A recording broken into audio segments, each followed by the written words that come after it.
it's always worth remembering that these developments, one, have a long history. So this issue is one of the standard agenda items at the World Health Assembly. But as we've also seen in the context of COVID, even though the global discussion is aimed at improving health worker conditions and ensuring greater equity in the distribution of the global health workforce, COVID has demonstrated that there are still severe challenges with respect to those two objectives and many others related to the health workforce. So welcome. I'm going to hand over to Susan, and she will explain the interpretation process, and then we're going to dive into the panel. So Susan, the floor is yours. Thank you. Muy buenos días, muy buenas tardes, muy buenas noches. Good morning, good afternoon, and good evening to everybody. Este seminario web será presentado en inglés y en español. Si no entienden los dos idiomas, les pedimos el favor de acceder a un canal de interpretación. Habrá interpretación simultánea. This webinar will be presented in both English and Spanish. So if you do not understand both languages, we do request that you join an interpretation channel. We will be providing simultaneous interpretation in English and in Spanish. En su computadora, hay un botón en la parte inferior de la pantalla que dice Interpretación. Haga clic en ese botón y luego puede escoger su idioma deseado. At the bottom of your computer screen, there is a button that's called Interpretation. Click on that button and then choose the language that you prefer to listen and speak in. Para las personas conectadas a través de sus teléfonos en la aplicación de Zoom, pulsen los tres puntitos en la parte inferior de la pantalla para el menú. Escoja Interpretación de idiomas. Escoja su idioma, seguido por el botón de Done, finalizar o listo. If you are listening on the Zoom app on your telephone, hit the three little dots at the bottom of the screen, choose Language Interpretation on the menu, then choose your preferred language, and then hit the Done button at the top of the screen. Muchísimas gracias. Les pedimos a todos los ponentes que por favor hablen despacio, claramente y una persona a la vez. And thank you very much. We do request that all speakers speak clearly, slowly, and one person at a time. Thank you very much. Back to you, Lauren. Thank you, Susan. So as always, time is not on our side, so I'm going to jump in. Just a small note, there has been a question about whether there's French translation. Unfortunately not. The two languages that we have access to for this webinar will be Spanish and English. So apologies to the French speakers in the room. So let me start immediately with introducing our first presenter, who's Giorgio Cometto. Giorgio is from World Health Organization, and he's the unit head of health workforce. And he will be giving us an overview of some of the recent work that WHO has been doing around human resources for health. Giorgio, thanks for joining us, and the floor is yours. Thank you so much, Lauren, and good afternoon, colleagues. It's an honor. Thank you for the invite to this important event. And I must say that I'm impressed with the interest in this event on a Saturday afternoon. We're very pleased to have an opportunity to join you and share with you some the most recent highlights about developments in the health workforce space. I've started sharing my screen. I hope you can see that. As it was noted in the introductory remarks, the recently concluded 75th World Health Assembly saw human resources for health featuring prominently. On the agenda, we had the two new items under consideration, the Working for Health 22-2030 Action Plan and the Global Health and Care Worker Compact. And in addition, there were 2 progress reports, which always go in synchrony. They are presented every 3 years, and this was the time, our turn to be up on the agenda. And so we presented progress reports on both the code of practice on international recruitment of health personnel. This was the 4th round of national reporting, as well as the 2nd progress report on the global strategy on human resources for health. Of course, well, this was the official agenda. In reality, the pandemic permeated the discussions throughout the assembly and also in relation to human resources for health. Specifically with regard to our area of work, we know that the impact of the pandemic on health and care workers has been enormous in relation to their availability and distribution and the results that this has had on service disruptions, on their health itself, including millions and millions of health workers themselves infected with COVID-19. What is probably a conservative estimate by WHO of an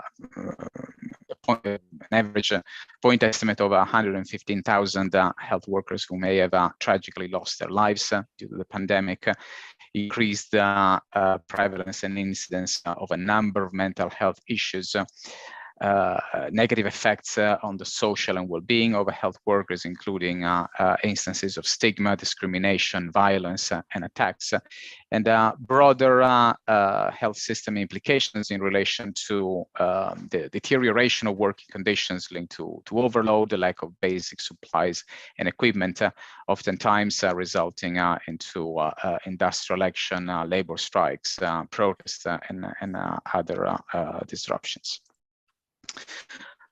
Health workforce has been repeatedly identified to be the main driver of disruptions that have been experienced by virtually all countries in the world and that affected many different areas of health services delivery.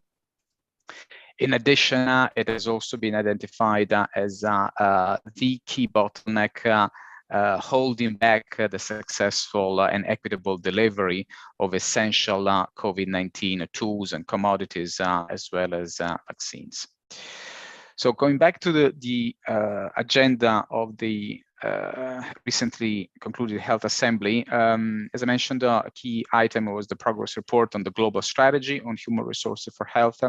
In reality, the progress report comprises also progress updates on a number of related resolutions on the Working for Health and Growth, the report of the International Commission on Health, Employment and Economic Growth, and dedicated resolutions that we had on community health workers, nursing, midwifery, and the previous Working for Health program. Without going into too much detail, and this is available in any case in the secretarial reports, which are on the WHO website, at the aggregate level, the picture that emerges on some of the key metrics, including the workforce shortages, indicate that based on 2020 data, so still largely depicting a pre-COVID situation, there seems to be a substantial reduction in the shortage of the global health workforce, and on current trends, that this should probably have to some 10 million by 2030. However, there are 2 important caveats to be noted. One is that this reduction is largely concentrated in some regions. Other regions, such as the African region and the Eastern Mediterranean regions, are hardly recording any progress at all. And then once again, it doesn't fully factor in yet the impacts of COVID-19, which is not just, of course, the direct losses due to the pandemic, but also the effects that it seems to be having on attrition and willingness to remain employed in the health sector. Beyond the hard numbers on stock of health workers, the global strategy provides with an opportunity also to take the stock of the broader policy and governance environment in member states in relation to a number of policy mechanisms and processes. These are some of the indicators included in the monitoring framework of the global strategy, such as having intersectoral coordination mechanisms, HRH units, licensing and accreditation mechanisms, health workforce registries, etc.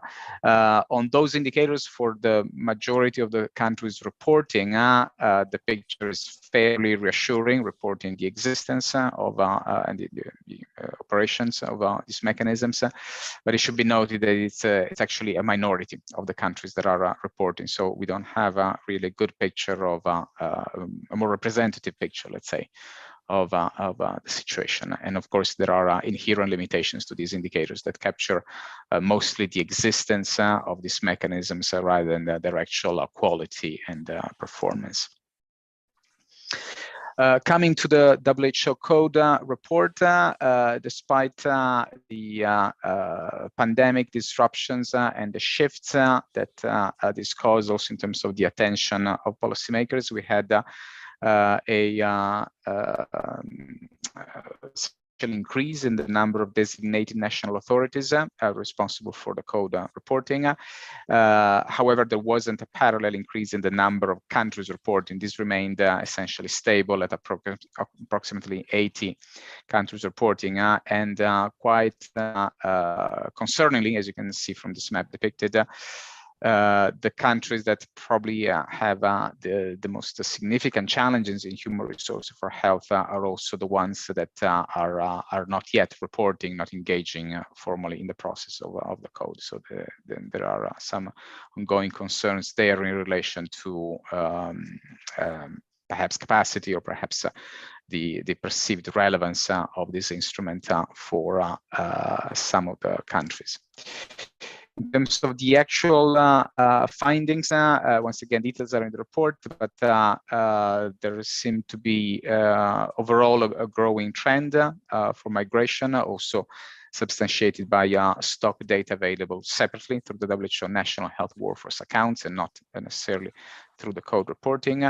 But the code reporting enables us to have updated data on some key policy and governance indicators, such as whether countries are making efforts to meet, for example, health workforce needs through domestic production, whether migrant health workers enjoy the same rights and benefits as domestically trained health workers, whether there are specific mechanisms and processes in place to address their needs, whether countries have entered into bilateral agreements with other countries, etc. So here, as you can see, there are some indicators on which the picture is more assuring than others. So, for example, at the bottom of this list, there is still a lot of work to be done in relation to accrediting and certifying ethical standards of private recruitment agencies, just to give an example.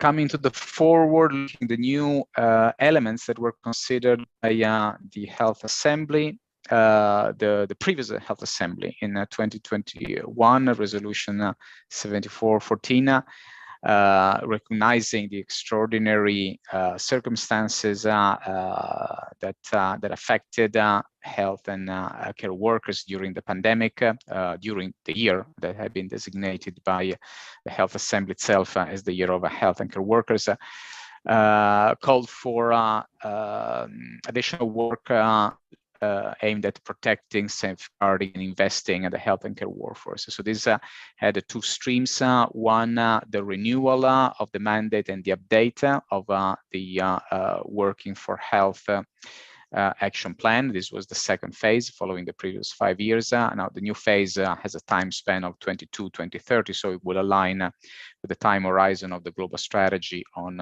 human resources for health, and within that to look specifically at implementation funding modalities, including reflecting on the experience of the multi-partner trust fund mechanism.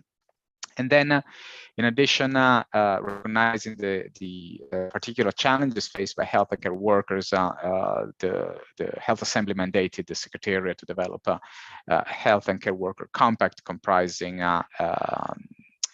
the main compilation, a synthesis of the main policy and legal instruments that relate to the safeguarding and the protection and the occupational health and safety of health and care workers. So in relation to the Working for Health Action Plan, this adopts a framework that recognizes that countries are at different stages. Some need to build more than others. In some countries, on the other hand, systems are fairly advanced and they just need to be strengthened.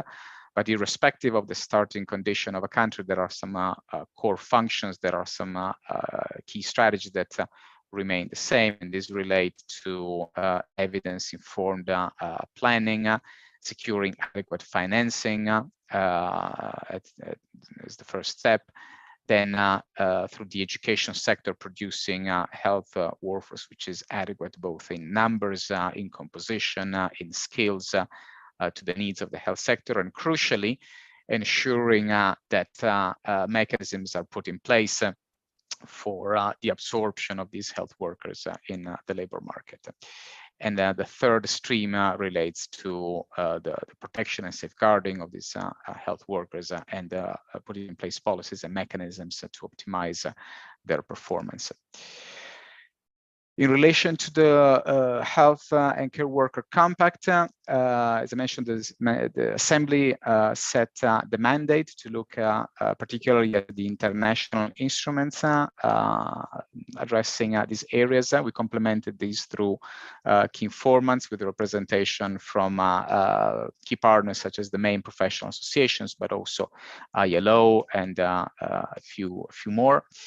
We consulted internally with other units, and then we produced a draft that was subsequently the subject of negotiations and discussion with the member states, and the product that was ultimately adopted by the Assembly reflects this iterative approach to the consensus, which will now form the basis for ongoing work by the Secretariat to support member states. In a nutshell, the Health and Care Worker Compact comprises a number of interrelated areas and spans both health and care workers, specific human rights, and the broader labor rights. We understand that these are also human rights. So it has tried to reflect both health specific, so a broader perspective. There are some provisions in the category of it's called taking care and fulfilling the rights of health workers. These go both in the direction of preventing harm, for example, through the avoidance and minimization of occupational hazards, violence and harassment, particularly in situation of fragility and conflict. Providing support, including through occupational health and safety, fair and decent work conditions, social protection measures, and health and social services for health workers themselves. There is a fundamental principle that underpins all of these elements, which is inclusivity, so equal treatment and non-discrimination for health and care workers, irrespective of gender, ethnicity, political creed, geographical origin, religion, and a number of other criteria. And also some provisions that relate to more system-oriented enablers and drivers, including aspects that relate to the ability of health workers to associate, to join trade unions, for collective bargaining, to be protected from retaliation, and for whistleblower protection as well. Ultimately, this is meant to be informing the development of a health workforce which is best suited to meet population health needs. And finally, to conclude on the Care Compact, the ultimate goal of the Care Compact is really to provide a reference for member states to inform their own national or subnational, as applicable to different jurisdiction, view of the policy and governance environment for health workforce, health and care workforce regulation and management, assessing how a national policy environment compares vis-a-vis the provisions in the Care Compact, using that as a benchmark, and guide action and policy reform accordingly. To support that, we will be looking at dissemination, communication, and advocacy to make the Care Compact widely known, and this is an area, for example, where I see a major role for partners such as those engaged in the People Health movement. From the Secretariat perspective, we'll be looking at developing operational tools and providing technical assistance to member states that should request this to support implementation, and over time to develop ideally a body of evidence that tells us how these provisions are put in practice, what are the bottlenecks, what are the lessons learned, what are the good practice examples, and how this can in turn inform review of progress at the global level, as well as the review of the Care Compact itself in future. So I'm going to stop here with my presentation, and I'll be happy to take any questions later on for the discussion. Thank you, and back to you, Lauren. Thank you, Giorgio, for that very comprehensive overview. I just want to note for attendees, the event is being live streamed on PHM's YouTube channel. So if anyone wants to join via that platform, they're welcome to do so. And I also note that there are 2 hands up, but we'll get to the questions towards the end. I'm now going to invite Leonardo Matos, let me be formal, to join the conversation. He's based at the Federal University of Rio de Janeiro in Brazil, and he's also a member of the Global Secretariat of PHM. And I suspect he'll be building a lot on the final slide of Giorgio's presentation. Leo, the floor is yours. You've got about 10 to 15 minutes. Thanks. Thank you very much, Lauren. Hi, everybody. Good afternoon, good evening, good morning for me and for Latin Americans. So yeah, it's a pleasure to be here today. What I'm going to do here is to share with you PHM's views on these recent initiatives from the World Health Organization on human research to health. So this comment of PHM was basically, can you see my screen? Yes, we can see it very well. Thank you. Yes, we can see. Okay, all right. So basically what I'm going to present is the comment that PHM elaborated in the WHO Tracker. For those who doesn't know this platform, the WHO Tracker is a platform elaborated by PHM with other NGOs and social movements. And this platform has the proposal of following closely the work of the World Health Organization and all the executive bodies of the organization, also regional committees. And PHM, before events and before like the World Health Assembly, prepare comments on the agenda items, critical comments regarding these items. So what I'm going to present is basically the comment that PHM made available in the WHO Tracker. So please access it and use it. It's a very useful tool for social civil society organizations and social movements, and also for research and so on. Yeah. So I'm going to focus basically on the first 2 documents, but I'm going to the others very quickly. So from the end, let's start first. Just a comment about the progress on the implementation of the Global Code of Practice on International Recruitment of Health Personnel. PHM considers that the progress is very little in this issue. There are some good good progress, like in mandating the provisions codes in the legislations, incorporating the provisions of the code in authorized bilateral agreements, and also establishing comprehensive data collections. Yeah, but it's too little when you compare to the intentions of the code.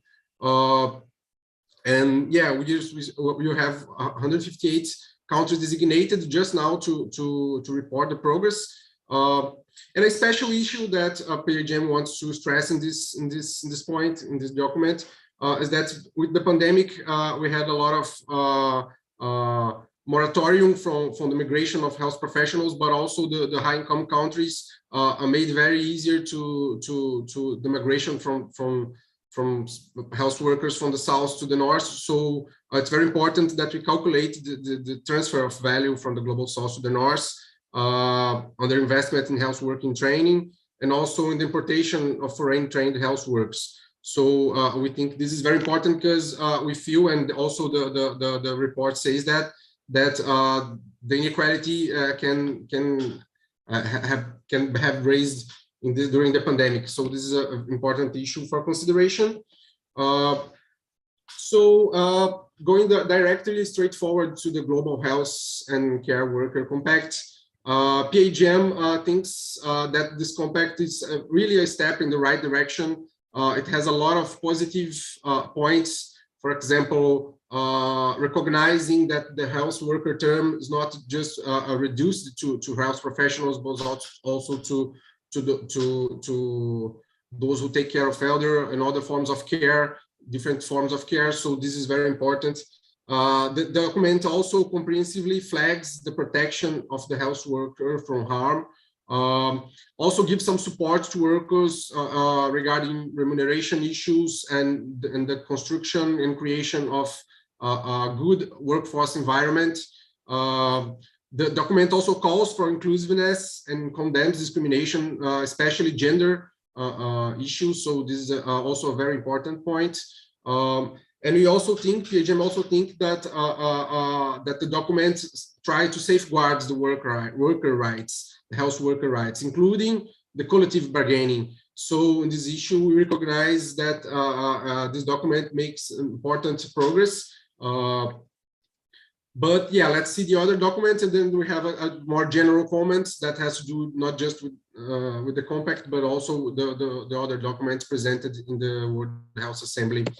The other document is the Working for Health Action Plan from 2022 to 2030. It has also a lot of positive points, especially the Working for Health progression model. We think this model can be really useful to map the progress on the action plan. He also puts an important objective of focusing on countries below 50 on the UHC index, and put some important goals such as 25 of these countries attaining their goals by 2025 and 60 by 2030. So important goals as well. And in this sense, PAGM supports the adoption and implementation of this action plan, but we do have some considerations on that. First of all, there's a very important risk, which is not building an understanding of why we are in a health workforce crisis. We think this is very important issue, as we're going to discuss more deeply in the next slides. And also it has a very important challenge, which is not repeating the 2017-2020 shortcuts for the implementation of the action plan, especially regarding fundraising. The last action plan was supposed to reach 70 million, I think, billion on donations, and just reached 7 billion. And also the implementation had a lot of trouble, not just related to pandemic, but also regarding to the plan itself and its mechanisms and so on. So going a little bit ahead, what we think more now, I want to focus on like more general commentaries regarding all the documents. So first of all, regarding health worker education, PAGM's appreciates the huge scale up in education work done by the World Health Organization, especially after the pandemic. This was a very important feature of the Secretariat's response to the pandemic, and this is, we consider that it's a very important thing.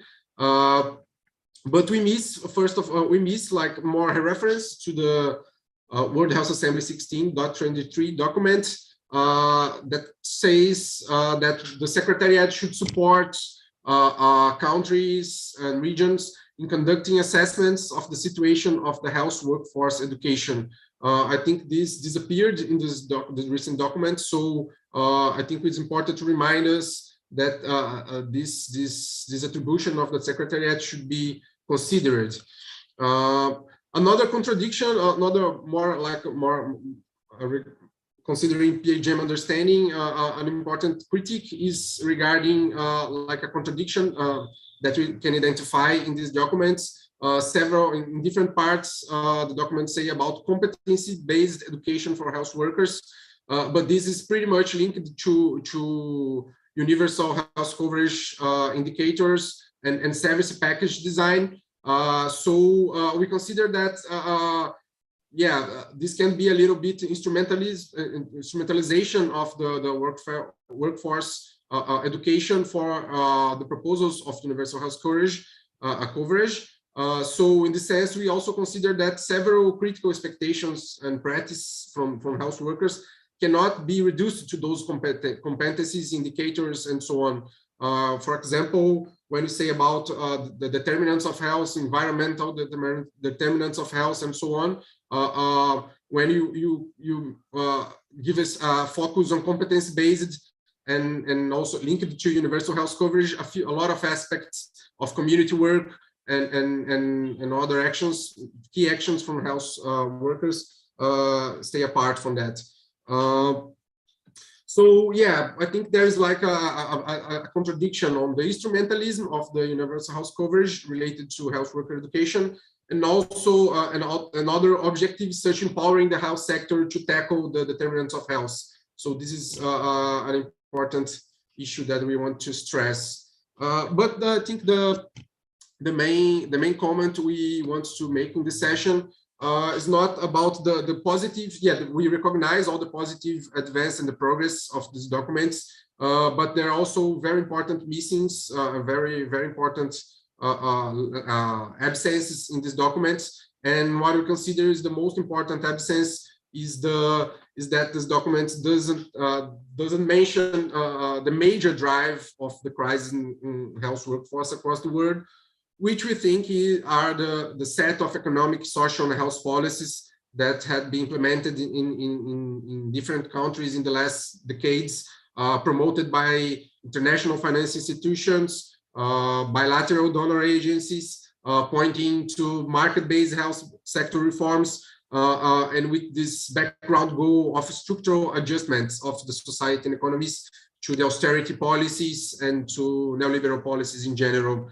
So we consider that the main driver of the crisis are these policies, because these policies have clearly shown that they limit government investment in public health workforce. Sorry, Leo. Sorry, yeah? Could you go just a little bit slower for the interpreters, please? Yeah, sure, sorry. Okay, thank you, sorry. So these policies, they also promote precarious over secure employment and institutional capacity building. These policies also push to privatizing professional and technical education in health, and also pushes to privatizing the provision in health. So we consider that there are a lot of contradictions on the very good intentions and very good goals that these documents from World Health Organization points. But there's no connection with this major understanding of what's generating and creating the health workforce crisis across the world. And if we don't tackle these policies, maybe we are just keeping with good objectives, but with little progress. Regarding the silences and absences, we also would like to stress other things. So there are a few contradictions which are not addressed by these documents, which are the role of the markets and the states in the health workforce, the whole of global health or global agencies and authoritarian approach vis-a-vis national policies and democratic approaches, and also no comments regarding the contradictions between corporate profits against labor rights. Another issue that we consider is that no mentions to the need to protect the healthcare worker, especially women, from abuse and exploitation. Yeah, we do consider that these documents talk about gender issues, but we see that there are several specific forms of exploitation of women that are more specific to them that are not addressed by these documents, and this has to be considered. And also a very important thing is that these documents also, as they are very aligned with the proposals of universal health coverage, we also should consider that when countries choose to contract the private sector as providers, the competitiveness of these providers relies upon worsening employment terms and undermining labor rights. So this also has to be considered if you really want to make any progress. So we'd like to stress that investing in regular employment for health and care workforce in public sector is a great measure towards equitable, fair, and sustainable human and national development. And you should stop seeing this as optional expenditure or like luxury for the high-income countries. So we consider that an action plan that doesn't consider these issues is not so adequate plan for action. Yeah, before I finish, I'd just like to point that the next speakers will tackle more local issues, but we from our side, from PHM, we'd like to stress that we really looking forward to understand where the country stands in respect to these proposals bring by these documents and also these contradictions pointed out by us. We think that we should alert governments and civil society about these documents, use it for bargaining and denouncing worker rights violation and exploitation. We also think that this can be done in local level for sure. We also think that we should constrain at the local level global health institutions who set proposals that violate the directions of the compact. And we should also call actions to demand attention for the compact by trade unions and civil society, linking health rights and worker rights. And yeah, you should articulate also these local issues with the global articulation and action took by PHM and other social movements and civil society organization. Thank you very much for this space. Just before I finish, I just would like to make a last call. In August, we are also going to have a space to discuss several of these issues regarding privatization and commodification of health. So we are all invited to be part of it in the next months. So that's it for now. Thank you very much, Lauren and all, Giorgio for the presentation. Let's go to the discussion. Thank you very much. Hi, Leo. So thank you for the presentation and for the critique. Before we go to the discussion, we have a couple of more inputs, and the next person that's going to be sharing with us is Remco van der Pas. Remco is also a member of PHM, and he's based currently at the Institute of Tropical Medicine in Antwerp, Belgium. And I think Remco is planning to speak about the broader political economy of the health workforce. So Remco, over to you. You've got about 8 minutes, please. Yeah, thank you, Lauren. And I will keep it short also to give to hear about the country level perspective. So I've been involved in this issue for the last 10 years or so, already being involved in following debates about the code of practice and how to manage health workforce migration, and later also in collaboration with WHO looked at the evaluation of the Working for Health program and progress over time, and what Giorgio has presented. And my question as always is still, why has progress been more limited than was always foreseen and committed at by governments since, let's say, the Joint Learning Initiative from 2003. I mean, the health workforce gap is not a new issue. And Giorgio shows that there's an expected reduction over time, but there's a big mismatch with what has been promised and committed to by countries vis-a-vis the reality, what we see in assessing the issue. And I think that there's three messages that I would like to give here. The first one is really related to what Leo was just already mentioning. It's the broader political economy and macroeconomic context in which countries are intertangled together in an era of economic globalization that has also hindered public investments in services. This has to many of the this is part of the universal health coverage thinking, is that it's a public-private expansion, and that within that expansion, well regulated by states, and whereby there is also investments by non-public actors, that would increase the availability of services and healthcare workers. Now, in many countries, in Asian countries, GDP growth has been a little bit higher. In European countries, it's about 1 to 2%. Latin America at this moment as well, after they have been growing, let's say, 10 years ago. But the healthcare sector is growing much faster than the regular economy. So the healthcare sector is growing in financial output about 6 to 8% per year.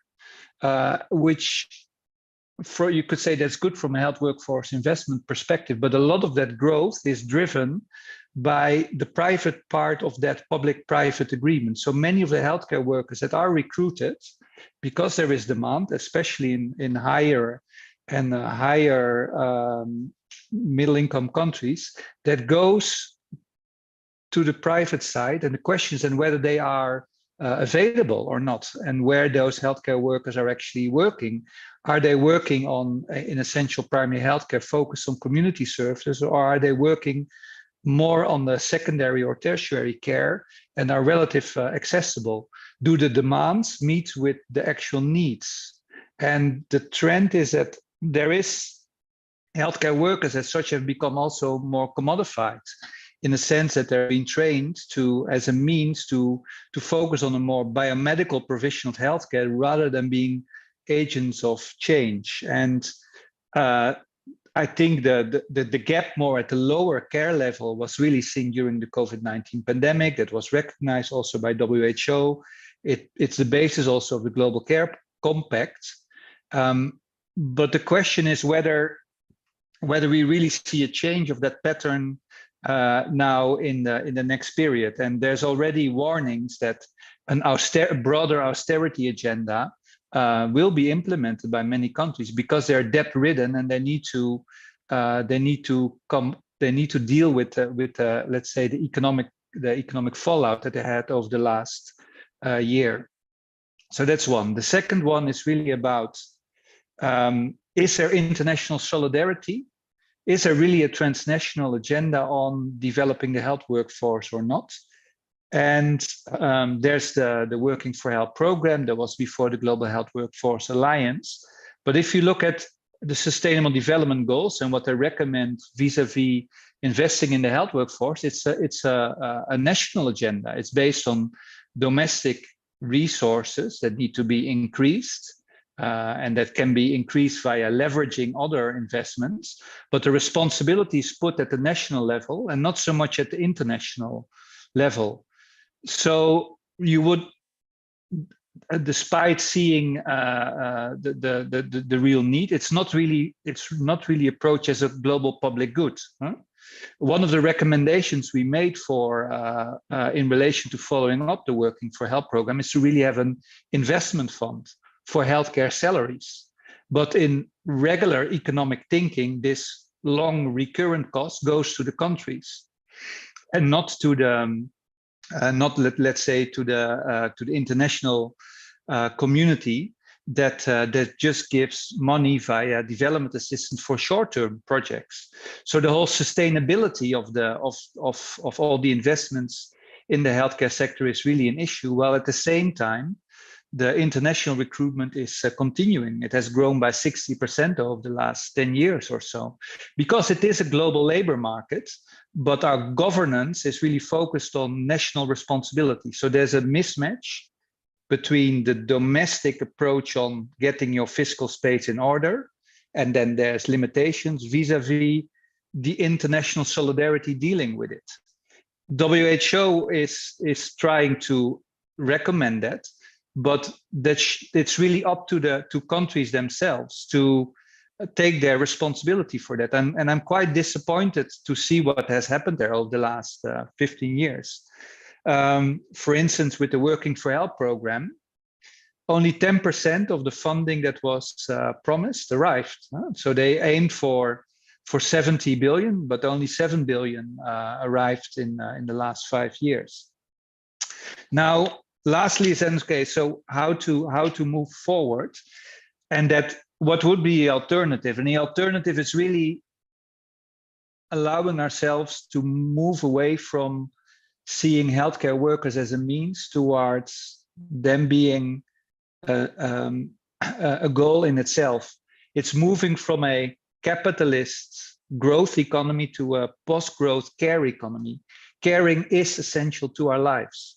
Investing in the healthcare workforce is a good thing in itself, regardless whether it's good for economic growth, regardless whether it's good for health security. It is something that we all need. There are essential needs. So we should focus much more from the financial demand to the needs demand, and put it also in a broader approach where social provision and care and community work and cooperatives and social protection is seen as a human, it's human needs, it's human security, it's a human right. But many countries have allowed to let those principles be overrun because they were focusing so much on attracting international investments and going to a race to the bottom. So it's really a political mindset and shift where we would commit to. And there are good examples, and we might hear from them. But at the macroeconomic international level, this is very much then related also to what kind of macroeconomic agreements are made through the IMF, World Bank, and other development banks and institutions. And that's really about, can we restructure existing debt? Can we come to an international taxation regime that finances public goods? How do we deal with illicit financial flows? How can we come to a kind of a social protection floor? There's a demand for a global social protection floor by ILO. So there are real concrete policy examples there. The most original one is related to the new international economic order from the 70s. But let's say, and that's where the advocacy and our role comes in. Can we come to a kind of a network of activists, professionals, WHO, that rallies this as not only a national agenda that needs to be pursued, but that it's also an international matter of solidarity, where we, because it's part of who we are. So we, as an essential right, we can bundle our forces together, and I think this is why such webinars as today is a great thing. Looking forward to the next parts. Thank you, Remco, for pointing out some of the tensions that emerge out of all of these arguments for the investment case in this or that, and for kind of putting on the table the question of investing in health and health workers, because it's good in and of itself, and pointing out again that there's a relationship between the global and the national in order to realize that objective. So I'm going to turn immediately to the 4 speakers from the different countries that we have here with us. And as Remco said, The hope is both that people that are delivering the country reports share some of their experiences, but also perhaps offer alternative models to guide us in these discussions. So first, I'd like to welcome Lucia C. Lobos from the University of Santiago and the Universities for the Territory, Chile. Luciana, the floor is yours, and you'll have about 8 minutes. I saw Luciana's camera on just before Remco finished. Luciana, there we go. Hi. Hola. Yes, Hola, buenos días. Voy a presentar. No sé si se ve bien mi presentación.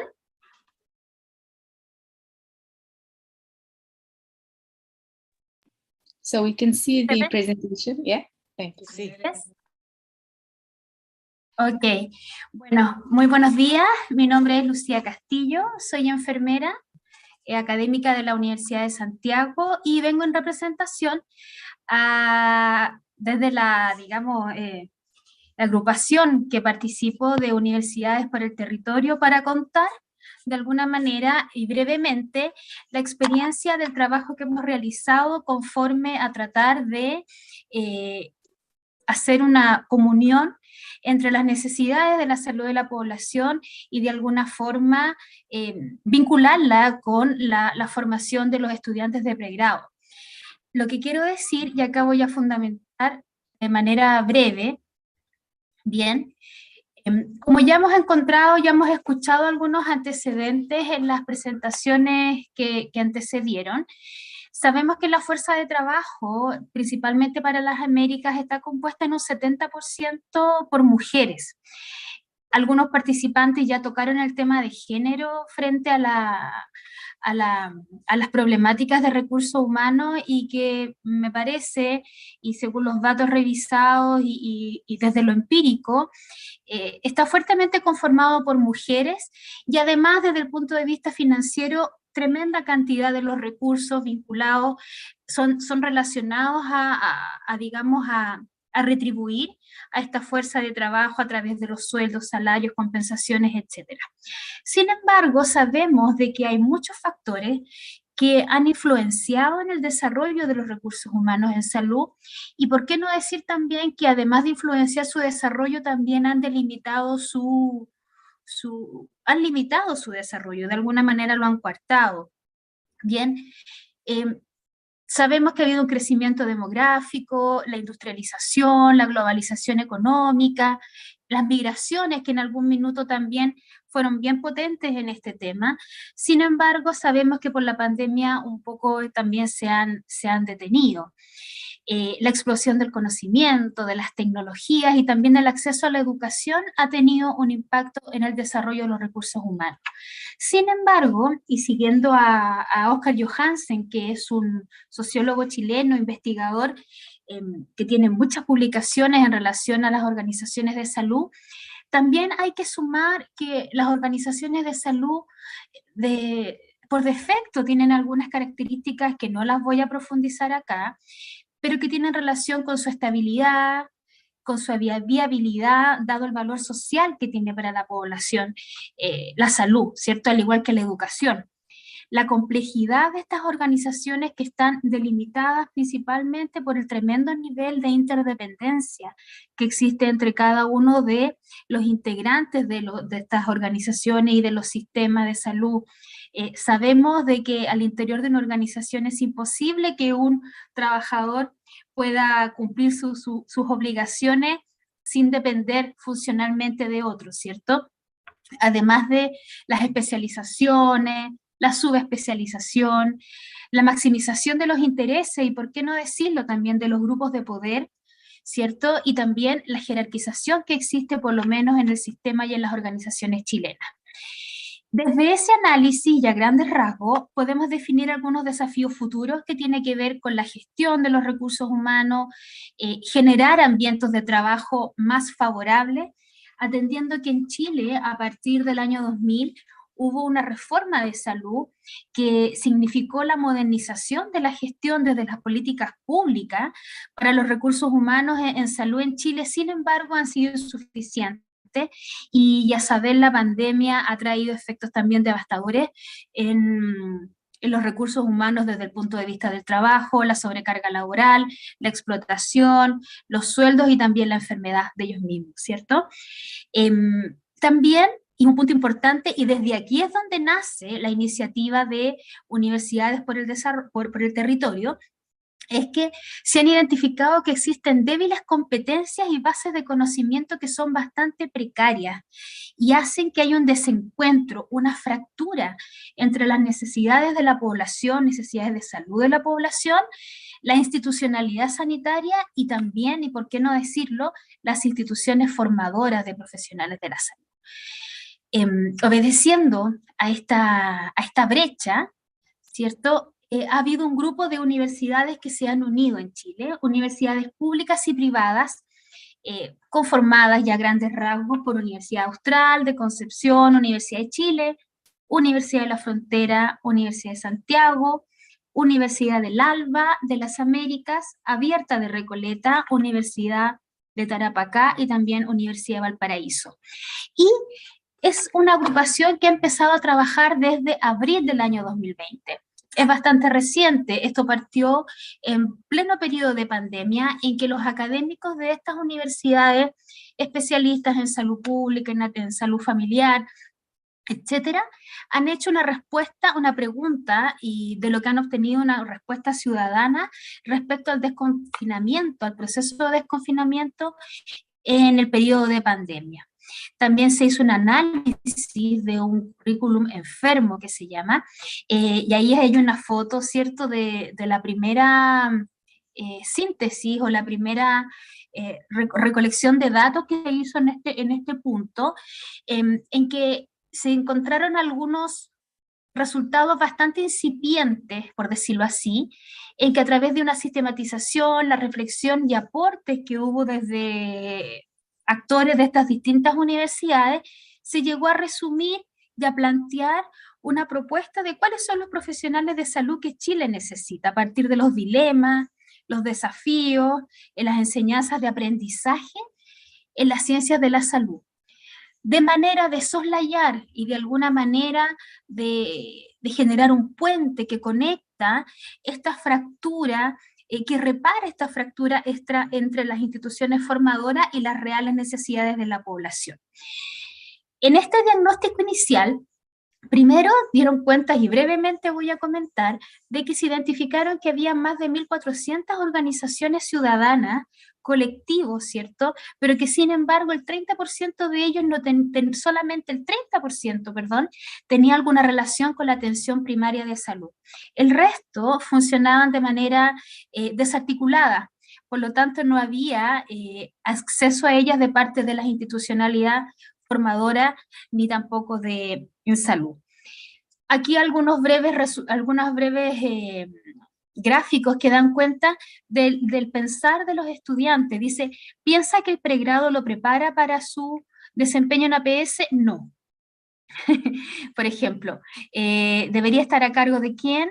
De ambos, de docentes y también de los profesionales. Entonces ahí nos da cuenta de que los estudiantes en general también observan una cierta dicotomía entre que el profesional es formado desde la institucionalidad, desde el aula, sin embargo falta este contacto con la comunidad, con las personas en los reales espacios donde la gente vive, se desempeña, trabaja, es decir, desde un enfoque de determinantes sociales.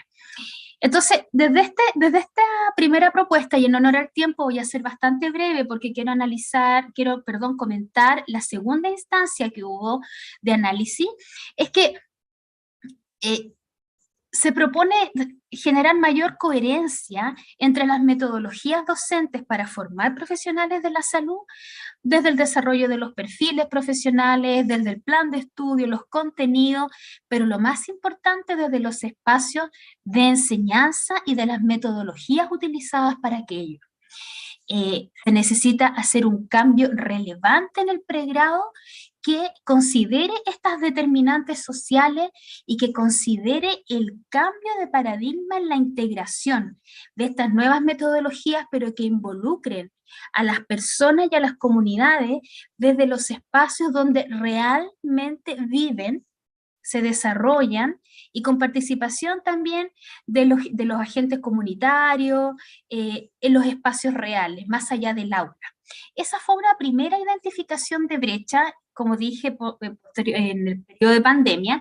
Sin embargo, este año, recientemente, se ha hecho un nuevo encuentro y un nuevo análisis, pero ya accediendo a un nivel un poco más complejo de análisis, tal vez un poco más de abstracción, y no solamente que involucre esta identificación de esta brecha primera.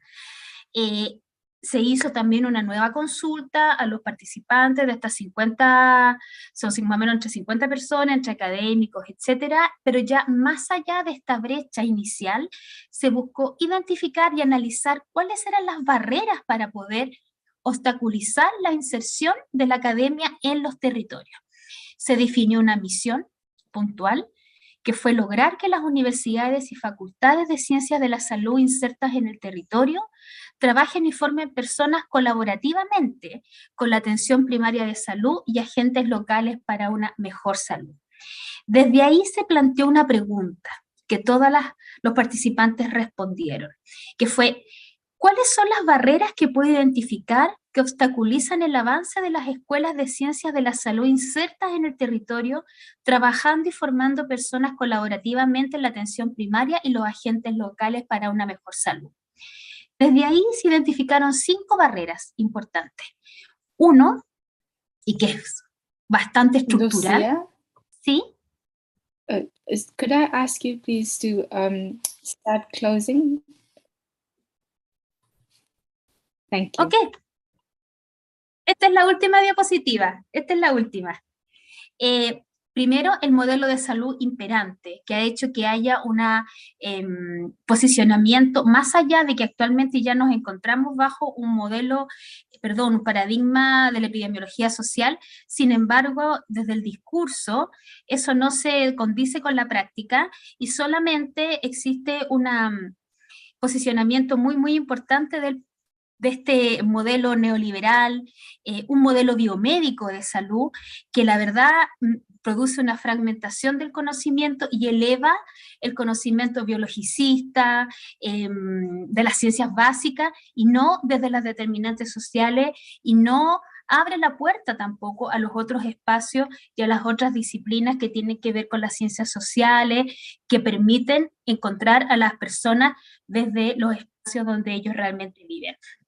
Entonces, finalmente, se promueve integrar el diálogo con la comunidad, pero ya más allá de ocupar la PS como campo de clínico, sino que también enseñar respecto a cómo establecer estos diálogos a través de otras disciplinas y otras metodologías más complejas fuera, que excedan lo biologicista y lo biomédico. Y también, en un próximo paso, participar en la promulgación de alguna política nacional que defina las prioridades y orientaciones técnicas para la formación de profesionales de pregrado y de especialidades. Eso, muchas gracias, y por favor disculpen los minutos que me excedí. Eso.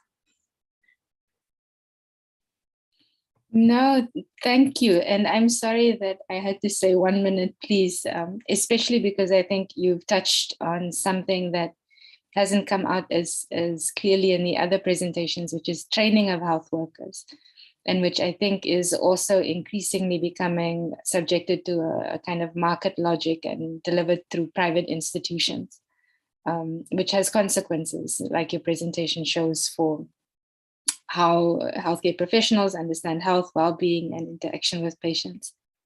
So thank you very much for the presentation. We're now going to be moving from Latin America to Africa. I'd like to welcome Amanda Banda, who's a global health advocate from Malawi, and also co-chair of the Health Workers for All Coalition. Amanda, the floor is yours. I did see you in the room earlier. I am here. You're here? Okay, great. welcome. The floor is yours. Thank you. Thank you so much. Thank you so much for the invitation to be part of this panel, and also to the previous speakers. Great points that have been raised. So I'm not going to take much time because I think a lot of things have been raised. So I think just my reflections over the 4 key documents, and I think it's a great thing that we had a World Health Assembly that really focused on these 4 key documents and discussions at the Assembly. And when I looked at the topic from global to local, I think one thing that clearly stands out, I think, which is my main contribution and comment, is that we seem to be moving in the right direction in terms of policy and intention, of course, with clear gaps, as my colleagues from PHM have pointed out, and I think I will also point out a few ones. And we see this, of course, at the global level, a lot of talk, a lot of conversations around this, and in a lot of countries as well. Of course, you have a sort of mirroring of these kind of conversations, although I see mostly quite robust, sometimes maybe not up to date, but sometimes in other countries up to dated global health, global HRH, country level human resources for health strategies and policies. And sometimes they've even gone to the extent of costing them. But what I see missing in this whole discussion, and what I didn't see also as a very big focus of conversation at the World Health Assembly, that I think is the next step of translating these policy conversations into action and really moving forward, closing those millions of gaps that we've spoken about earlier, is the conversation around, do we have a clear sense of the costing of the global health workforce gaps and needs, and so who's going to fill that gap and need, and how? I think that's the conversation that needs to happen moving forward, and that's the conversation that's missing. Of course, there was the conversations around the Working for Health, the Multi Trust Fund. But looking at the linkage between how international resources are flowing and also domestic resources are flowing at country level, what we see is, yes, sometimes they may have costed plans, but what we are seeing is the missing translation of resources into those, and really missing support for salaries, as also like Remco spoke about. So at the global level, what we see is a lack of coordination and coherence around, all these major donors, bilateral governments and initiatives, the centralization and the governance of driving the financing of the health workforce agenda forward. I think that's one thing that's clearly missing. And because we're missing a global costed plan and an action plan, that really now brings all these documents together, I think that's still going to remain talk and theoretical, and we will still remain, I think, far from reaching our goals as these documents articulate. At country level, the problem is that, a lot of countries, including Malawi, has, very limited fiscal space. And we're really looking at, very tough economic times at the moment, with the war, with a lot of the, economic impact of COVID.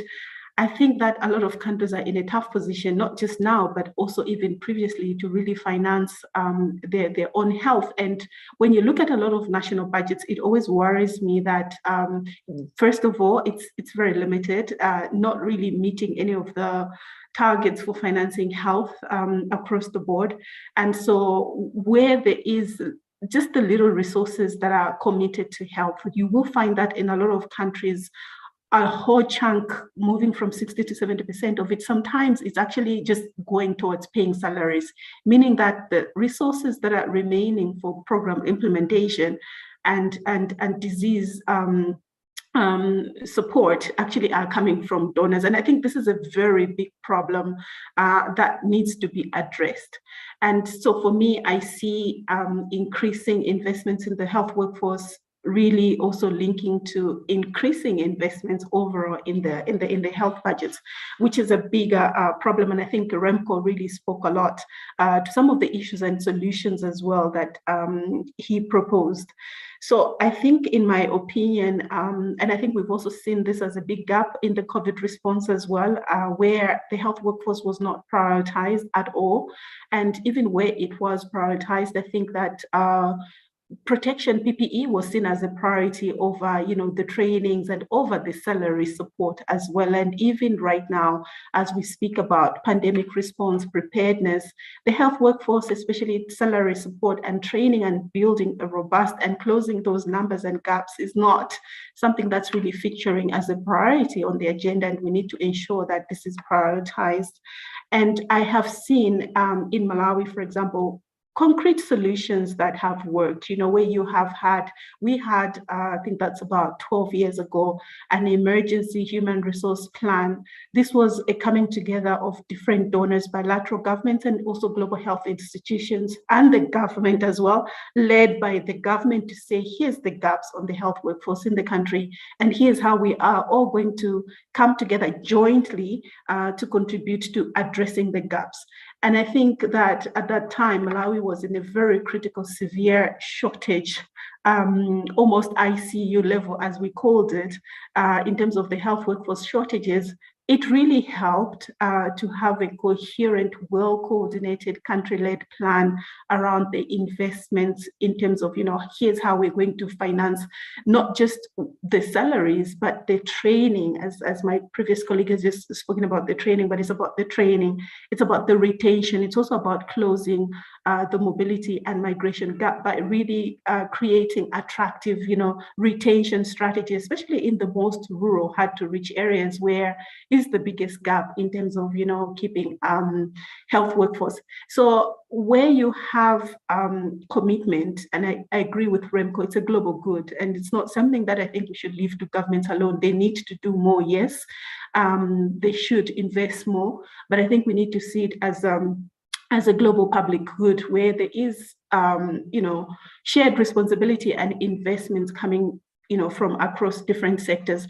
What we also not talking about as much now is the encroaching, and I'm glad that PHM is going to put out a session in the coming weeks and months as well around the private sector and kind of like its role in health. And I think that missing conversations is also, how is this impacting the global health workforce?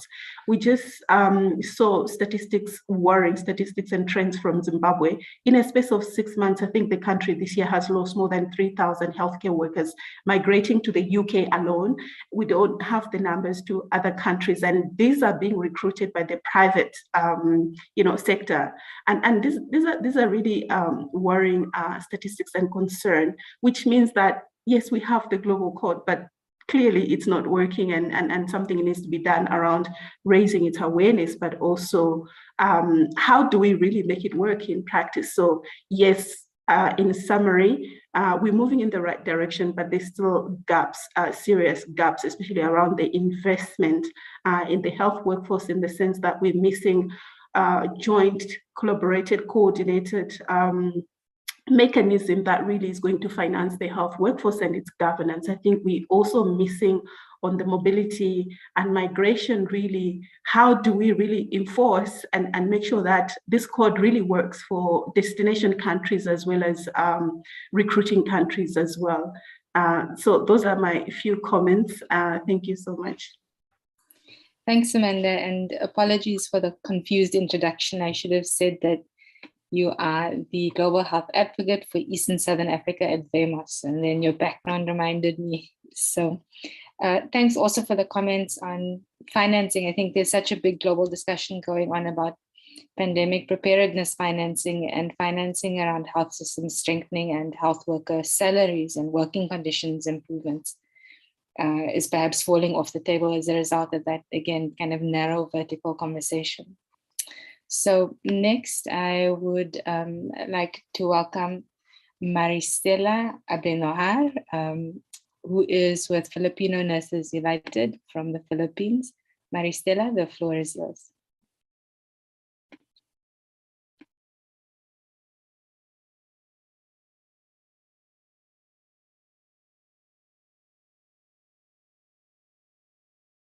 So Maristela, you're still muted. I think you need to unmute. Okay.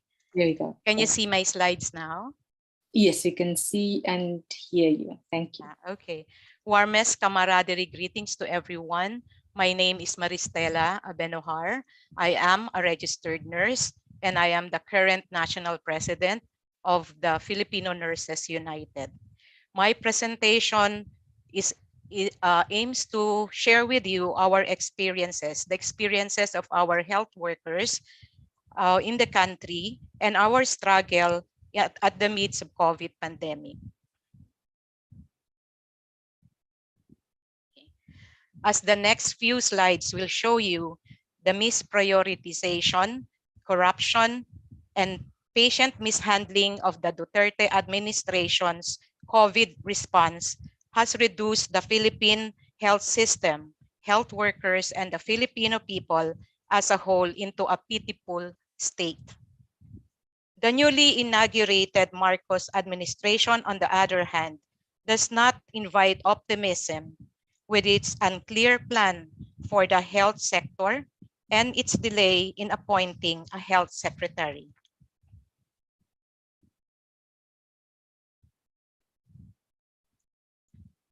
As of yesterday, July 15, the Department of Health has recorded a total of 3.7 million COVID cases with 60,641 deaths in the country.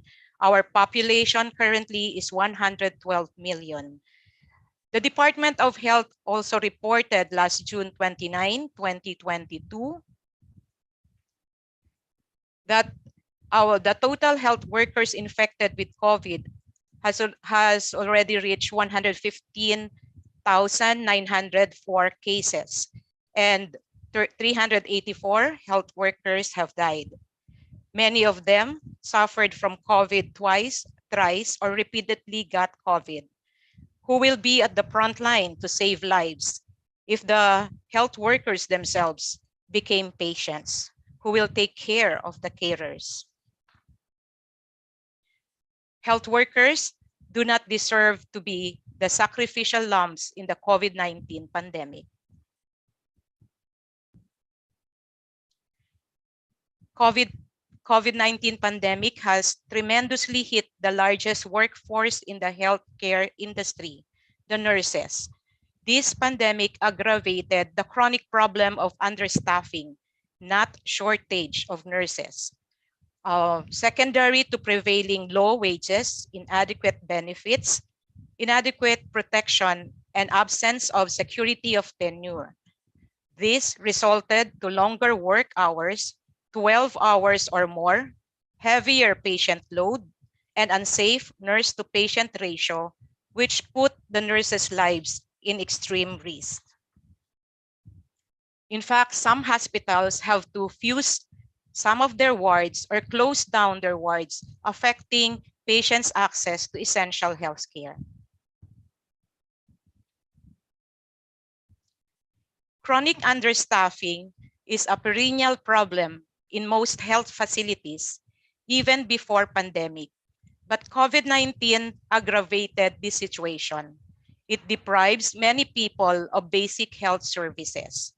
According to the Human Resources for Health data of the Department of Health as of March 29, 2022, we lack the top most needed health professionals with only 40,850 doctors, 18,748 midwives, and 172,589 nurses employed in both public and private health facilities.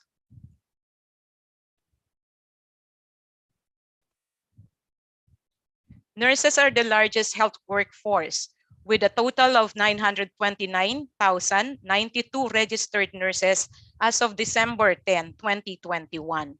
But if you look at the slides, you will notice that only 14% of the population, actually are 19%, are employed in public and private health facilities. Another 14% are employed in other national government agencies on an unspecified practice. And what is important to note is that we have 316,405 or 34% of our total health workforce, health nurses, I mean, working in other countries, either as temporary or permanent migrant workers. And we have more than 300,000 nurses accounted as underemployed, unemployed, retired, or some of them, a few numbers of them have already died, and that's 33%. We are actually the #1 exporter of nurses in the whole world, the #2 exporter of doctors in the whole world.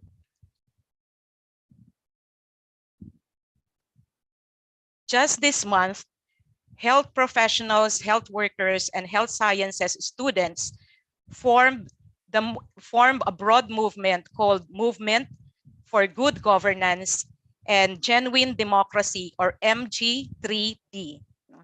This movement aims to monitor closely our government to ensure that the administration will really take care of the people's interests by performing basic services with utmost honesty, integrity, transparency, and be responsive to the needs of the basic sectors, especially the poor and the poorest of our population. MG3D commits to fight for the economic rights of the people and will support the people demands for their labor rights and appropriate benefits to them.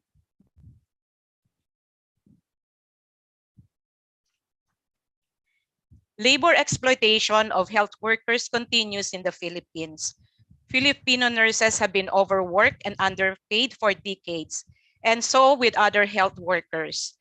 You will see in the slides that the salary of nurses in the government is only 636 per month. Sorry, I am running out of battery. I just have to fix it for a while.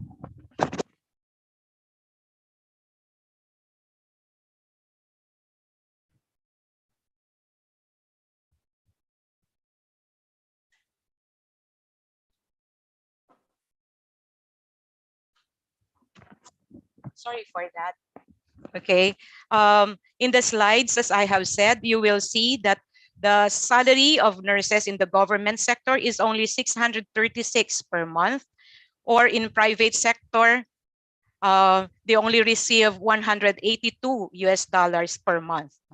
For our doctors, they only get $1,127 per month in the government and $566 in private sector. These realities push many of our health workers to migrate in order to support their families. Actually, nurses comprise 93% of the medical health workers who work overseas.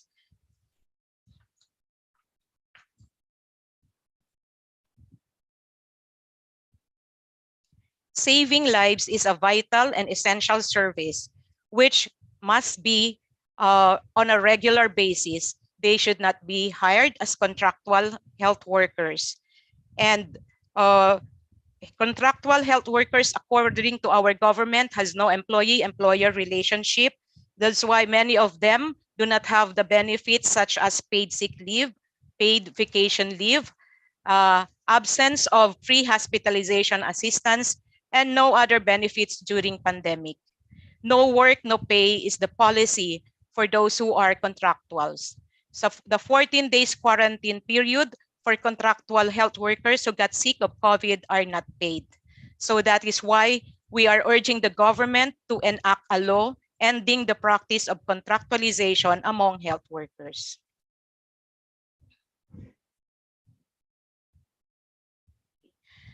Resiliency of nurses has been abused and exploited by the very slow and weak COVID response by the government. Politics have affected necessary health interventions to provide enabling work environment for nurses and other health workers. The call for free mass testing, efficient contact tracing, free access to COVID vaccination, mass hiring of health workers like nurses, adequate personal protective equipment, and timely release of mandated COVID benefits for frontline health workers remains to be addressed. basic health services in the country remain inaccessible for majority of the poor and the poorest. Public health system in the country needs to be strengthened.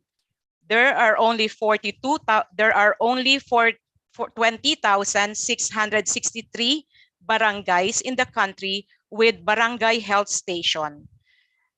We are also urging the government to have at least one barangay health station in every barangay, employing at least one public health nurse and also one physician for every town or municipality. Aggravating this problem is the fact that almost 10% of the 1,493 municipalities in the countries are doctorless. Yes. Maristela, could I ask you to start wrapping up, please? Yes. In these slides, you will see that health in the country, especially the situation of our health workers, are greatly affected by graft and corruption. So this is just an example of the anomalous transaction in the country at the height of COVID pandemic, where billions of money have been utilized for very expensive purchase of PPE, some expired RT-PCR kits, instead of using this to save thousands of lives from COVID. Okay. And the DOH budget also is not enough. It's not even able to hire additional health workers and increase their salaries. Okay. So we will continue asserting the people's right to health, and we will fight for a free and comprehensive public health care. So we are advocating that the WHO's advice that at least 5 to 10% of the gross domestic product must be allocated for national health budget. Okay, so these are some of the situation of our country, or especially our health workers.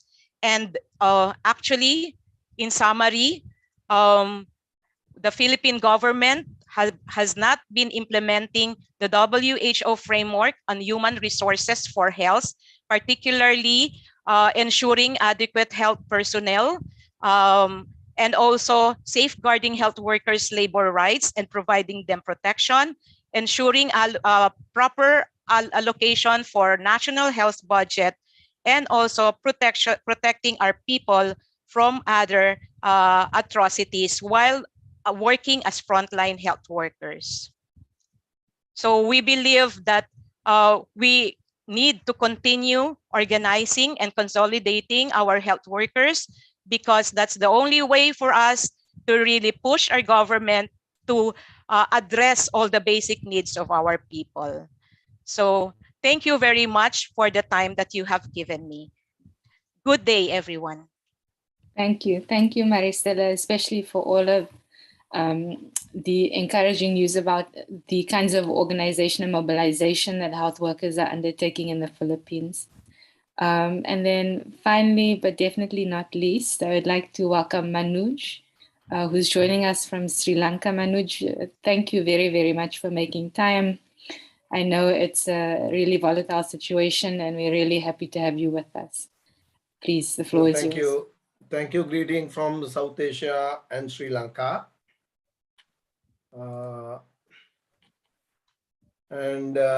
What I want to speak about, I think many things have been already spoken by many, but I would take a bit of a different approach here. If you look at South Asia, I think the country's cultural perspective, there are much similarities. However, when you are looking at the health systems that we work in, and our countries have, there are slight, and in certain parts there are major differences. Whatever the cause on those, I think the issues that we are talking about, particularly looking at our health force, is rather global, rather regional, and the solutions that we're talking about by many speakers here are much or very close to the solutions that Southeast Asia region, plus if I'm looking from the Sri Lankan angle, that we are looking for. Therefore, I would think that I would just now take a bit of a change to see from the Sri Lankan perspective, because I think it will be an interesting case study for many of us. If you look at Sri Lankan status, and all of you who are in PHM and others who are looking at the political economy of health across the globe and how it has developed within the last century or so, the Sri Lankan, this setup was almost built over 90-95 years back. And we are still going through a setup which was stated, as I told you, about 80 to 90 years back, which based on welfare models, pre-independence in Sri Lankan context, where we took independence in 1948, if it is independence, if you are defining it so, through a welfare model where the public health sector is free of charge at point of delivery to the patient.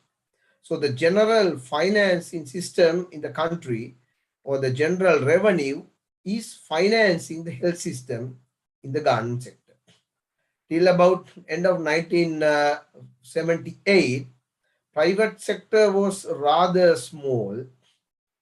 When after I think 1989, 79 or 1980, it was we are seeing a more leap in the private sector, and for the last 30 years we have seen more developments in the private sector in relation to health. Still, if you look at Sri Lankan context, this is needed to explain the arguments that I'm going to bring about for the next couple of minutes. If you look at, still about 90 to 95 of inward treatment is done through the public sector, which is through general financing mechanisms, not insurance. General revenue earned by the government. But 50% now is 50-50. Ambulatory care is 50-50 from private sector and from the government sector. So in that context, we are looking at our healthcare force. If you look at our healthcare force, the education sector up to tertiary level, starting from 1944, is free of charge. For example, mainly the health education, the medical education, and other paramedics are trained in government universities and government training centers, and it's a huge investment that the Sri Lanka has done from 1940s on these lines. Therefore, so this context in which we were able to get into standards, if you look at global indicators of health, to a very high standard on mortality rates, morbidity rates, and coverage rates of health across the country. One part is health, other part is the education of healthcare workers too. But within last 20 to 30 years, apart from medical, other sectors of healthcare workers, particularly some part of nurses, and now there are pharmacy and the physiotherapists, there has been few private institutes training them, which there is some amount of workers coming into the system. So this is the basics. Still, if you look at the total expenditure on health by the government, now it is less than 1.5% of the gross domestic product. So this is how Sri Lanka became one of the countries achieving high levels with less, I would rather, government health expenditure. However, within last 20 to 25 years, there has been shifts in the minds of the rulers who have come and the governments, where they are not directly stating that they are going to privatize health or privatize education, but there has been certain movements going in. There has been certain initiatives going on. That is how the private sector is expanding, both in healthcare and health manpower education apart from medical doctors education.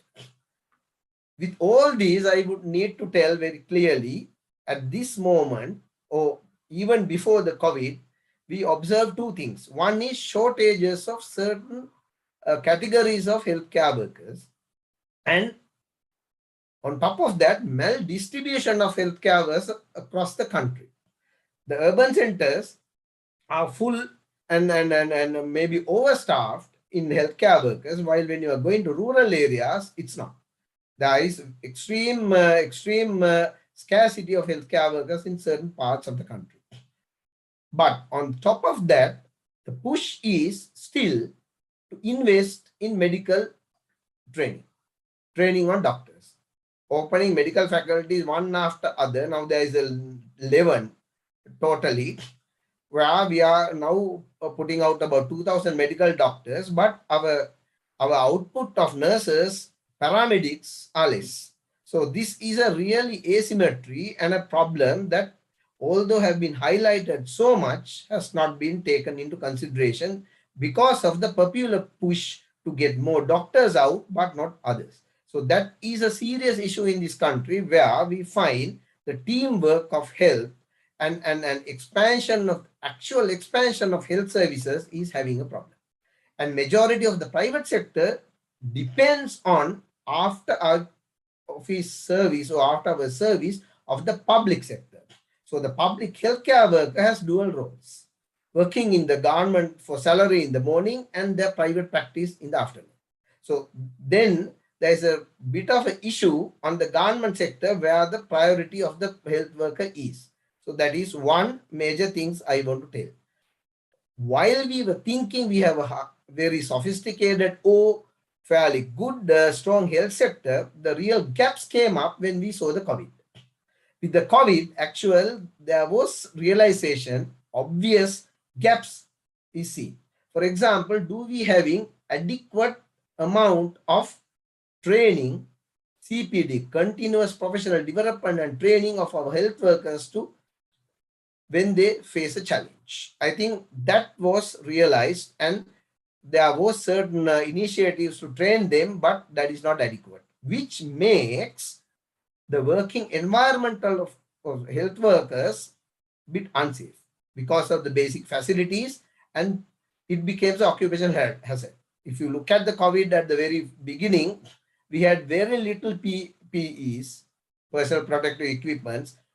Healthcare workers and the people at the hospitals had to do certain things to make their own till adequate supplies has to be pushed, demanded and taken, which makes the life of healthcare workers in danger. This is one aspect. Second aspect, which I want to go through, is after or with this economic downfall in the country, which we predicted at least for about 10 years that we are going to indebted to cross the globe, across with bilateral agreements, bilateral loans and so on. But now we are in a serious issue. We don't have foreign exchange at all. So with this situation, there's a serious issue for the working environment of health workers. I will just, for the time, restricted time, will highlight few, which can be compared with many other countries if this situation comes in. One is to provide services, healthcare workers at least should be able to travel to their workstations. In this country now, we have come to a stage where healthcare workers find unable to at least go to their working stations because public transport is going, it's not working or working at about 10% of their general capacity because there is no fuel in the country. And even somebody wants to use their own private vehicle, they may have to stay at least 3-4 days in a queue to get maybe 10, 20 or 10, 15 liters of fuel for their vehicles, which is for next 2 to 3 days. And they have to go back into a queue to get it. In this situation, unfortunately, we have over 1,500 healthcare facilities across the country. Some things are not working optimally. Some places has to be closed for days because healthcare workers cannot go to their work. So it becomes an extreme stress to the healthcare workers. In one hand, second, the whole healthcare delivery is in a situation of collapse. That is one. Second one I want to tell is that even if healthcare workers want to go to the hospital and work, where they try to do, there is a severe shortage of drugs and other supplies, because there is a severe shortage of ordering, procuring. Therefore, even you are there at an emergency setting, you find it very difficult to give at least close to optimal services to the patient because you don't have stuff on your hand. This is for doctors, nurses, and other paramedics. So it's a very severe situation we are facing at the moment. Unfortunately, my 25th year as a medical officer in this country, we have never ever faced that situation. So then there's a tension between the healthcare workers and the clientele who are coming to the hospital to take treatment. They find that healthcare workers are not doing optimal job, which they cannot. Either they can't come to the hospital, or even they come to the hospital, they don't have adequate staff to treat. So this is second part. So with all these, we find an extremely, I would rather say, serious issue. That is, increasing amount or numbers of healthcare workers are now applying to migrate. And these are skilled workers trained mostly by government funds. Millions have been spent on them, but now there is a trend. There are many doctors who have already gone out of the country. Nurses who are qualified for 10, 15 years are trying to get out of the country. Physiotherapists are applying for jobs outside, and other paramedics are trying to get out of the country, which means there will be a serious issue of health staff in the country, and it means the remaining health staff will have an overburden where it will stretch to their limits and they will not be able to give the maximum. So all these, although seen as a local context, is not going to be solved only locally. If you look at these skilled laborers, one could say that they will send dollars. No, that's not going to happen. The skilled labor which goes outside the country, most of the time, maybe 90% of the time, is permanent migration. They will not come. So we will not get any dollars into the country, and we will lose a valuable source of healthcare workers outside the country. The last point, what I want to tell, so what is the solutions here? The solution is to get some economic bailout. So that is what the government is trying to do. With a severe political instability, we don't have a proper government structure at the moment. There is serious issue. There is a popular pricing on the ground level. With all these, for last couple of months, there has been negotiations with IMF and many other countries. So when you are a loser in the game, you can't demand. You have to agree to most of the conditions put by the IMF or the bilateral donor or the loan, the person or the country who is going to give us the loan, or the bank who is going to us loan. Therefore, the agreements, we have not seen what's happening at the moment. There has been discussion at staff level with the IMF. We are not sure what are the conditions have been agreed, but we definitely know one of the key areas that further fund cuts would be on health, education. So if we are going to reduce further fund cuts, there will be less recruitment for health, which means people are leaving health sector, leaving the country with large vacuum created on health workflows, and the remaining health workforce will be overstretched.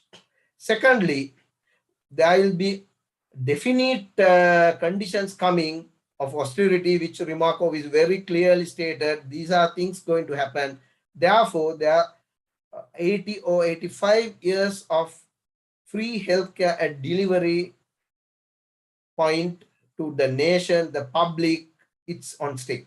We do not know what will be the final agreement which is coming from the IMF and other donors. We do not know what's going to happen. So we are in a bit of a serious condition at the moment. Thirdly, on health worker training, up to now, as I told you, majority, maybe 95 or close to about 98% of the healthcare workers are trained by and funded by the government or the public funds. That could be also curtailed by agreements. Therefore, there will be issues in healthcare workers. There can be private health institutes that will be, I think, promoted, which means they who go to those is very unlikely to go to the public system. They will be very unlikely to go to the remote areas. So we, being a country with had very good health system, as we thought, very good health indicators for a very long time, will have a major challenge. I think in that case, healthcare workers need some real protection. They need real protection from harm, psychological stress. They need to be paid well if we are going to retain them, unless we are going to lose many, many more in the near future. That is what I want to summarize in the next 10 minutes or so. So thank you very much. Thank you for the opportunity. Thank you, Manoj. And I think you've also pointed out probably something that we need to think about for many, many countries in the global south as austerity becomes more and more of a reality. So thank you for your comments. We have a limited amount of time. Baba, who is closing the conversation, will have to leave in 9 minutes for another commitment. So what I would like to do is to ask Giorgio to respond to the question that's been left in the chat. And then I will ask Marie Torres and Mal Garcia to briefly ask their questions, and then we'll close with Baba. Giorgio? Thank you, Lauren, and thanks to all the panelists and the participants for such insightful commentary and the contributions. I wanted to address live the question by Thomas on the nature of the care compact and follow-on mechanisms. You're correct. This is not a binding document. It's not a new covenant or a new binding instrument. In this sense, I understand that the term compact itself may be misinterpreted, but the guidance in reality that we were given by the member states was to produce a technical compilation. So it's a technical guidance built on existing international frameworks and resolutions. Making that binding would have had a number of complexities, including that that there are varying levels of commitments that have been made to the other international instruments. Some are international conventions, others are not binding at all. There are varying levels of ratification within countries, etc.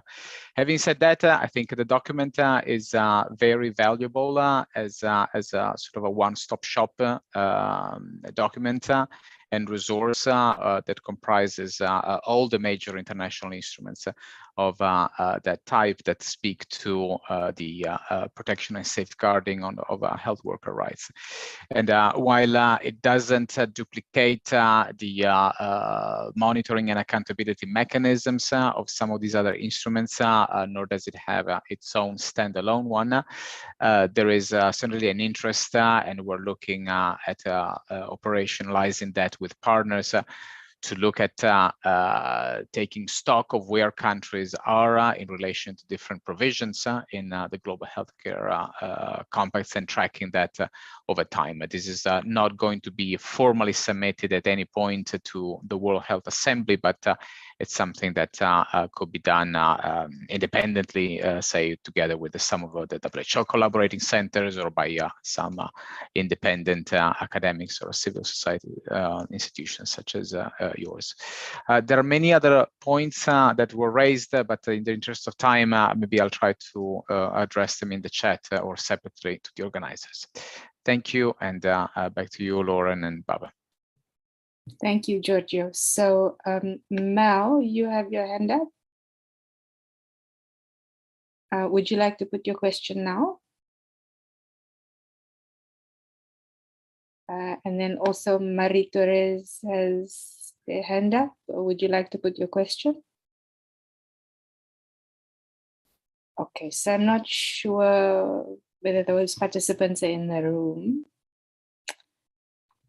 Let me ask Baba. Baba, welcome. Baba is one of our friends from PSI and has done work on some of these documents. He's been part of the formulation processes.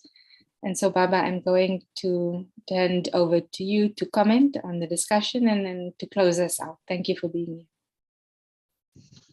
Thank you very much, Lauren, and thanks, Jojo, and all the speakers thus far. It's been a fantastic discussion, and I've enjoyed every bit of it. Also learned a couple of things, particularly from the country reports. Unfortunately, I have to be kind of quick, even if I overshoot getting to my other meeting a bit. So going forward, let me first say that we, as PSI and as the Health Workers Coalition, Health Workers for All Coalition, we appreciate the tenacity of work of our colleagues in the health workforce division of the WHO. We appreciate, the WHO as not just the secretariat, but and this is part of where some of what looking at these 4 documents is kind of worrisome, and which is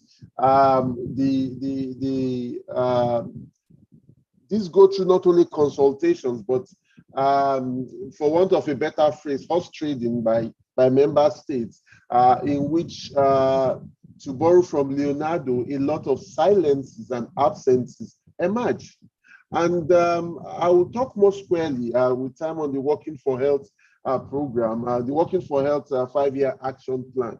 And we pointed this out not only during the consultation process, but equally in the constituency statement we gave. It is unfortunate that qualitatively, it could be correctly argued that the Working for Health Action Plan 2022 to 2030 is less punchy than the Working for Health Action Plan 2017 to 2021. And this is because it should be the other way around after COVID. After all the clapping for health and care workers, it should be the other way around. So for us, this is worrisome. And part of what we see with regards to that, it also goes with the question of how do we fund health worker employment, and it is part of the broader discourse on health. The issue of public or private, it does not matter. It matters. It matters because even where you perchance get more private investments in employing health workers, this goes with lack of due respect for the decent work agenda. We had from Maristela or in the Philippines now, of the wages of a nurse in the Philippines, in the private sector, is barely a quarter of what a nurse in the public sector earns. And that is just part of it. Private sector health workforce employment also goes with higher level of precarity, in some instances of 0-hour contracts. So the issue of ensuring health workers for all is partly closely hinged to the needs of public funding and public delivery of healthcare. This is the only basis, this is the only way and manner that we can have full realization of the right to health. And this itself is also tied to the broader questions and which Remco spoke to, the structural and systemic questions, the political economy of it. A lot of people, and I'm happy PHM, emerged flowing from, in 2000, in looking back at the Alma Ata declaration. People often forget one thing, or some either just discountenance it. The Alma Ata declaration was clear that for health for all to be realized, there needed to be the new international economic order. And this was flowing from the language, the politics, the discourse of the 70s, which the non-aligned movement, the Global South was pushing for now. So you might, it's not just about the nomenclature, it's about the content of it. And what that means is that there is the need for structural reforms of the global financial architecture of taxation. And like when I was talking of working for health, one of the major things that shocked me was that going back even to the report of the United Nations High-Level Commission on Health, Employment, and Economic Growth, it was explicitly put that to adequately fund health workforce for all, there was the need to address illicit financial flows. There was the need to address, to come up with to tax justice. These are things that are missing in what we have now. So without these, even the finest words and finest intentions might not get us anywhere near where we want to or where we have to be. And getting out of, talking of a post-COVID world, these are some of the things that we just have to address, taking things forward. As I said earlier, it's unfortunate one that's, but and with regards to the code, I wanted initially to look at it, but with regards to the code, whilst it has been quite useful, I'll give an example of how these at times then become not as useful as they could. Let me put it that way. You might have followed the nurses for vaccines deal that the Filipino government tried to strike first with Britain and then with Germany. Why was this? This wouldn't have been necessary if not that you had the vaccine appetite that defined that period. Now, talking of what is to be done moving forward, we need to deepen engagement to change the discourse globally, and with the intent of, as I said earlier, winning changes, systemic and structural changes. However, all politics, all campaigns also has to be terrestrial in our different countries. We need to be able to fight to win policy influence, to fight to change things. For example, and we are doing this. That is part of why you had like the 84s. It's not that there were in 84 countries there were strikes. And when you look at it, a significant number of these strikes were due to what in industrial relations we describe as a dispute of rights, not dispute of interest. That is to say that there were strikes called for government to implement agreements that had been reached. So that also means that as duty bearers, for social care, our governments also need to be made more democratically accountable to workers, to citizens. So moving forward, there's the need for trade unions, for civil society organizations, movements like the PHM, fighting both internationally and in our different countries together to realize that winning this thing requires fundamental changes. And I dare say that united and determined, we will win. We are at a point in history where we have to fight and win the much required fundamental changes. Thank you very much. Amandla. Amandla. Thank you, Baba. I think, you say Amandla, and I'm reminded about how long these conversations really are. Remco mentioned the call for a new international economic order from the mid-1970s. We've got the Ama-Ata Declaration also from the 70s. And yet here we still are. So it's an ongoing struggle. And like you say, it's something that we need to push for, also to pressure our governments into acting out what they commit to when they attend WHO and they say, yes, we agree with the compact. So there is work to be done, and I'm encouraged really by the big group of people that came together on a Saturday to give their time to this work. So thank you to the panelists, the speakers. Thank you to the health systems thematic group that organized this. And a big thank you also to the nurses, activists, researchers who showed up and spent 2 hours of their day with us. It's really something special, I think. I hope that you have some time to rest, which is also important for health and well-being, except for Baba. Baba, your rest will come after the next meeting. So thank you for being with us, and wishing you a good rest of the day, and solidarity to Manuj. We're watching and following what's happening. Thank you for making time and being here. Take care, everyone. Goodbye. Thank you. Bye-bye. Thank you. Bye-bye. Nice seeing this. Looking forward to Bye. take this further. Bye-bye. Bye. Bye. Thank you. Bye. Thank you. Bye. Bye, Lucy.